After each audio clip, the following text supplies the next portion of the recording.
बिस्मिल्लाहिर्रहमानिर्रहीम, अस्सलाम वालेकुम। अच्छा स्टूडेंट्स, बहुत से लोगों के बहुत से क्वेश्चंस हैं कि अली बाबा की वेबसाइट से बाय कैसे किया जाए और वो माल जो है वो शोरूम तक कैसे पहुंचाया जाए। ठीक है, यानी यूएसए तक कैसे पहुंचाया जाए। चाइना से अली बाबा बेसिकली वो चाइना में है, ठीक है, और अमेज़ॉन अगर फॉर एग्जांपल यूके में है या यूएसए में, तो यूएसए में किस तरह उनके शोरूम तक कैसे पहुँचाया जाए।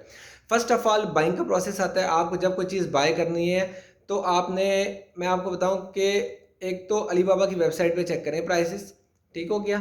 और कुछ लोगों के जहन में है कि अली बाबा से बाय करें या एक्सप्रेस से करें, तो दोनों में से डिफरेंस आपको बता दूं कि एक्सप्रेस की वेबसाइट पे जो आप लोग बाय करते हो, वो आप लोगों को एक चीज़, दो चीज़, 5 पीस, 10 पीस इस तरह से मिलते हैं और यूजुअली रिटेल में वो लोग डील कर रहे हैं। लेकिन अली बाबा की साइट पे जो है वो आप क्वांटिटी बाय कर सकते हैं, ठीक है, अपने होलसेल पे आप डील कर सकते हैं। तो जिस वक्त आप होलसेल पे आप वहाँ से बाय करोगे, तो बाय करने के लिए सबसे पहली चीज़ क्या चीज़ है, आपने उनसे सैंपल रिक्वेस्ट करनी है कि मुझे सैंपल चाहिए, I want to see the product, real product. ऐसा नहीं है वो आपको पिक्चर बना के भेज देगा। देखिए, चाइना से बिजनेस करना कोई आसान बात नहीं है, ठीक है। हर माशरे में, हर सोसाइटी में अच्छे बुरे लोग होते हैं, तो वहाँ पे भी ऐसे लोग होंगे। तो बेहतर है कि आप लोग सबसे पहले उनसे सैम्पलिंग की रिक्वेस्ट करें। अगर वो आपको 6 तस्वीरें इकट्ठी या 10 तस्वीरें अच्छी बना के भेजते हैं, नहीं, फर्स्ट ऑफ ऑल उनसे रिक्वेस्ट करें कि यार मुझे वीडियो भेज दें। वीडियो में बहुत सारे कलर्स जो हैं उनकी क्लैरिफिकेशन हो जाती है, बिल्कुल क्लियर हो जाते हैं। और दूसरी चीज़ ये है कि फॉर एग्जांपल अगर आप वो नहीं कर रहे, अगर आप उनसे जो है वीडियो नहीं रिक्वायर कर रहे, तो उनसे सैंपल मांगें। और सैंपल का तरीका ये नहीं है कि जैसे आप कहेंगे कि I want to buy 20,000 pieces, please send me the samples and all these things. नहीं, ऐसे नहीं, एक दो लाइनों में नहीं। फर्स्ट ऑफ ऑल अपनी कंपनी का प्रॉपर एक ईमेल बनाएं, ठीक है, और उसके बाद उसमें जो है आप अपनी कंपनी का प्रोफाइल मेंशन करें कि मेरी कंपनी का ये प्रोफाइल है, हम लोग इस चीज़ में डील करते हैं और हम लोग होलसेलर हैं, मुझे सैंपल चाहिए इसके लिए। अगर मुझे भी कोई ऐसे ईमेल भेजेगा तो मैं उसको आंसर भी नहीं करूँगा। द सेम थिंग इसी तरह बहुत अच्छी प्रेजेंटेशन बना के आपने उनको भेजनी है, वो लोग उसको रीड करेंगे। और उसके बाद कुछ लोग होते हैं कि अगर सैंपल जो है उसकी कीमत सस्ती है, प्रोडक्ट की कीमत कम है, तो वो फ्री सैंपल कर देते हैं। जस्ट यू हैव टू पे DHL चार्जेस और UPS चार्जेस, NTN चार्जेस, यानी डिफरेंट TNT चार्जेस, यानी डिफरेंट है। फेडेक्स है, ये जो कोरियर कंपनीज हैं उनके चार्जेस आपको देने पड़ते हैं। तो यूजुअली जो है वो फेडेक्स है, TNT है, UPS है और DHL है, ये कोरियर वो लोग यूज़ करते हैं।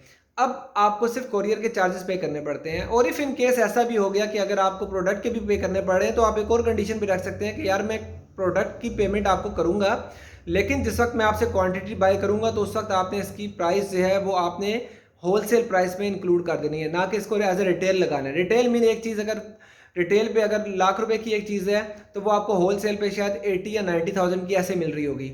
या एक चीज़ आपकी $1 की होलसेल पर है तो वो आपको रिटेल में 10 या $12 की मिल रही होगी। बड़ा फ़र्क होता है। तो आप उनसे ये डील कर सकते हैं और वो लोग इस पर एग्री करते हैं कि ठीक है, हम आपसे, जब आप हमसे क्वांटिटी बाय करेंगे तो हम इस सैंपल को आपके लिए जो है फ्री कर देंगे, या इस सैंपल के हम आपका as a wholesale price charge कर लेंगे।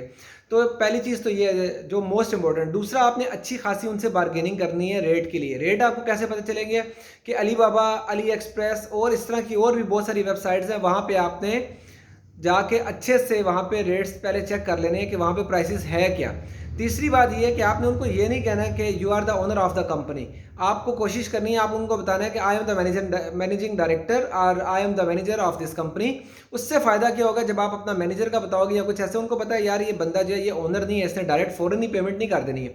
ये बंदा 10 बंदों को कोटेशन भेजेगा, जिसकी कोटेशन अच्छी आएगी, जिसकी प्राइस अच्छी आएगी, ये उसको ऑर्डर कोड करेगा, उसको ऑर्डर देगा।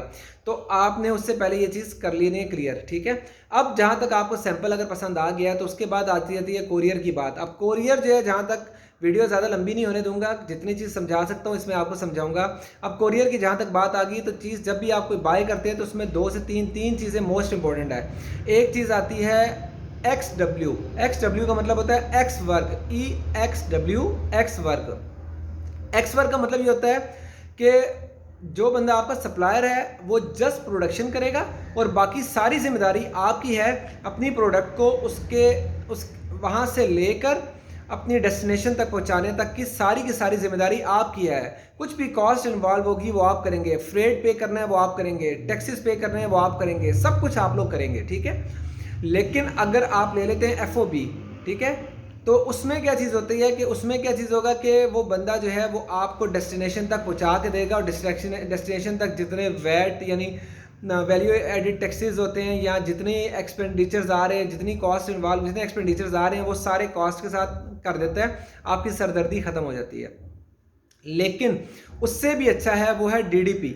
डीडीपी क्या चीज़ है? डीडीपी में जिस वक्त वो डिलीवरी करेगा वो आपको, तो उसमें सारी की सारी जिम्मेदारी उसकी आ जाएगी, आपकी कोई सरदर्दी नहीं है, आप बेफिक्र हो जाएंगे। लेकिन क्या चीज़ है कि जब वो अपनी तरफ से कोई फ्रेड के लिए कंपनी चूज़ करेगा तो वो एक्सपेंसिव हो सकती है बनिस्बत इसके, क्योंकि आपकी प्रोडक्ट, जब आप अपनी प्रोडक्ट लेके आ रहे हैं तो डेफिनेटली आपकी जेब से पैसे जा रहे हैं, आप ज़्यादा बार्गेनिंग करेंगे और आपकी कोशिश होगी प्रोडक्ट में भी पैसा बचाऊं, मैं फ्रेड में भी पैसा बचाऊं, मैं हर तरह से करूं। लेकिन उसकी कोशिश होगी मैं अपनी product as soon as possible इस तक पहुंचा दूं और पेमेंट ले लूं, तो वो इतनी बार्गेनिंग नहीं करेगा। तो उसके लिए बेहतरीन हल मैंने आपको जो बताया वो है वो डीडीपी आप करें। और डीडीपी की निस्बत अगर आप खुद कर सकते हैं सारी चीज़ें, लेकिन उसके लिए आपका नॉलेज बहुत ज़्यादा होना चाहिए, यानी एक्स वर्क के लिए आपका नॉलेज बहुत ज़्यादा होना चाहिए। आप इनसे बाय कर लेंगे, आप अली बाबा से चीज़ बाय करेंगे। बाय करने के बाद फ्रेड वालों के साथ आपके अच्छे लिंक्स होने चाहिए, वो ट्रस्टवर्थी लोग होने चाहिए, उन पे आप एतमाद कर सकें। और उसके बाद वहाँ से जो आनी है, वहाँ से शिपमेंट आनी है, उसके बाद जो टैक्सेस हैं उसके बारे में आपका फुल नॉलेज होना चाहिए, कहाँ पे कितने टैक्स पे करने हैं, एक्सपोर्ट टैक्स कितना है, इम्पोर्ट टैक्स कितना है, और उसके बाद वैल्यू एडिड टैक्स जो है, वैट जो है वो कितना पे करेगा।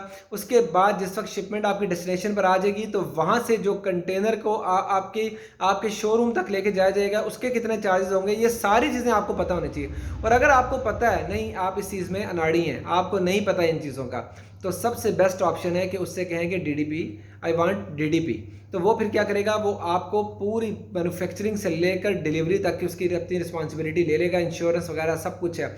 नो डाउट पैसे आपके जा रहे हैं, लेकिन आपको एक सहूलत हो जाएगी, आपकी टेंशन खत्म हो जाएगी। ठीक है, अब जहाँ तक बात आ जाती है शिपमेंट की, तो शिपमेंट 2 से 3 तरह की होती हैं। The first one is airship. ठीक है, बाय एयर आपको सामान भी मिल जाता है। जब बाय एयर आपको सामान मिलता है तो मैं आपको बता दूं कि ये जो है, जो आपको बाय एयर मिलता है, ये आपको अप्रॉक्सीमेटली तकरीबन $3 जो है वो पर केजी पड़ जाता है। मैं जस्ट एवरेज बता रहा हूँ, तकरीबन $3 पर केजी आपको बाय एयर मिल जाता है, पड़ जाता है। लेकिन ये ज़रूर होता है कि आपकी जो प्रोडक्ट है वो 3 से 5 या 10 दिन में आपके पास पहुँच जाती है। अब दूसरी बात आ गई, अगर आप उसको बाय शिप भेजते हैं, ठीक है, इसको कहते हैं बाय सी, समंदर के रास्ते जब आप सामान मंगवाते हैं, बाय शिप मंगवाते हैं, तो फिर क्या होगा, इसमें 2 चीज़ें आती हैं। एक आता है स्लो शिप आता है, एक होता है फास्ट। ठीक है, फास्ट वेसल कहा जाता है, उसको स्लो वेसल कहा जाता है। जो स्लो वेसल है वो तो आपका 45 डेज आपके लेगा। ठीक है, और उसकी कॉस्ट शायद 0.50 यानी 50 सेंट पर केजी के हिसाब से आएगी, विच इज़ वेरी चीप। लेकिन इफ़ इन केस अगर आप फास्ट शिप लेते हैं तो उसमें आपकी प्रोडक्ट जो है वो अप्रॉक्सीमेटली 15 to 20 डेज़ में आपके पास प्रोडक्ट आ जाती है। लेकिन आपको उसके जो चार्जेस पे करने पड़ते हैं वो उसकी कॉस्ट तकरीबन 0.50 से $2 तक भी, यानी 50 सेंट पर केजी, 50 सेंट से $2 पर केजी आपको पड़ सकता है। ठीक है, तो बेहतरीन जो है वो क्या चीज़ है, आप अपना ये जहन बना के रखें कि जब आपने अपनी प्रोडक्ट लिस्टिंग कर ली हुई है, मार्केट में आपकी प्रोडक्ट्स जा रही है और आपके पास ऑर्डर ख़त्म होने वाला है और आपको पता है क्वांटिटी थोड़ी रह गई है, तो कम से कम महीना या 1.5 महीना पहले ही ऑर्डर कर दें और ये छोटे छोटे अपने एक्सपेंडिचर्स बताएं। क्योंकि जब आपको प्रॉफिट होना है ना डॉलर्स में, तो डॉलर याद रखें, आप अपनी अपनी कंट्री के हिसाब से देख सकते हैं कि पाकिस्तान में कितना डिफरेंस है, इंडिया में कितना डिफरेंस है, बांग्लादेश में कितना डॉलर की प्राइस है।